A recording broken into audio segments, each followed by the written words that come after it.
You're my beloved lover.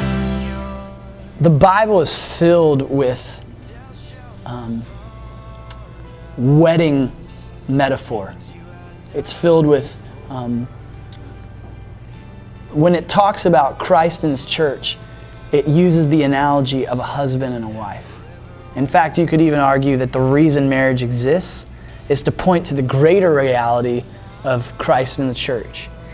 And interestingly enough, over and over and over, Christ calls the church not just His wife, but His wayward wife.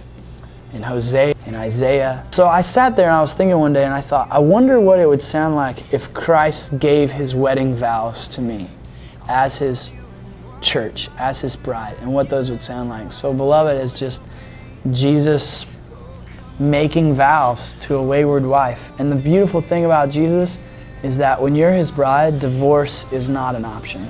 And over and over and over, I wrote that song several years ago, and over it just comes back. These stories of people just said, I was laying on my floor and just crying and listening to that song, and for the first time really believed that God loves me, that He can love me like this.